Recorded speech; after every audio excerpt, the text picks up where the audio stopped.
সাংলা। তো এতক্ষণ ভিডিও করতে পারিনি কারণ অনেকটা চাপ ছিল, অনেক ছিল, তো তার জন্য। কিন্তু এখন ভিডিও করতে পারছি, তাই কতটা সুন্দর লাগছে দেখো দৃশ্যটা, চারিদিক জাস্ট অসম। আমার সব থেকে কষ্ট লাগছে যে সকালবেলা বরফ পড়েছিল চারিদিকে, সেইটা দেখাতে পারলাম না, এতটাই চাপ ছিল তাই। তো তোমরা কিছু মনে করো না, কালকে আবার পড়বে তখন দেখাবো। কতটা সুন্দর লাগছে একটু দেখো।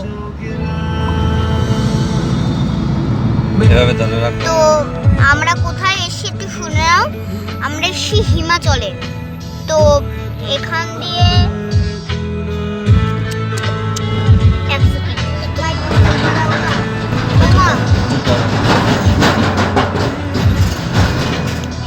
তো এখানে পুরো এটা তোমাদের বলে দিই, আমরা কিন্তু স্পিতি ভ্যালি করছি না, আমরা কল্পকিন্নার থেকে ব্যাক করব, কিন্তু সেটা আবার অন্যরকম হয়ে গেছে।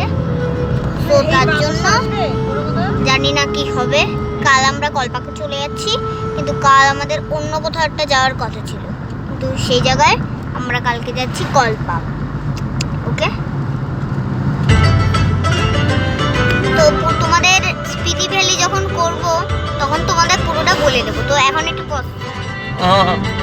তো শোনো, পুরোটা স্পিতি ভ্যালি আমরা যাচ্ছি না, কিন্তু স্পিতি ভ্যালির পুরোটা আমার মনে আছে। ওটা কি করবো বাবা, ওটা কি করো। তো একটুখানি বরফ পেয়েছি, সেটা তোমাদের একটু দেখানোর চেষ্টা করছি, জানি না তোমরা দেখতে পারবে কিনা। ওই মাথাটা দেখো, ওই মাথাটা, ওই এর মাথাটা, ওই মাথাটা দেখো, জাস্ট কতটা সুন্দর লাগছে দেখো। ওই কমলা একটু দেখতে পাচ্ছ, ওইটুকুই কিন্তু আর বরফ আছে, তাছাড়া সব বরফ গলে গিয়েছে। আর তোমাদের পুরো স্পিতি ভ্যালির এটা বলে দিই, পুরোটা হচ্ছে তোমাদের প্রথম দিন হচ্ছে শিয়ালদহ থেকে ট্রেনে করে তোমরা চলে যাবে আম্বালা স্টেশন, আম্বালা থেকে সিমলা, সিমলা থেকে সারাহান, সারাহান থেকে কোথায় সাংলা, সাংলা থেকে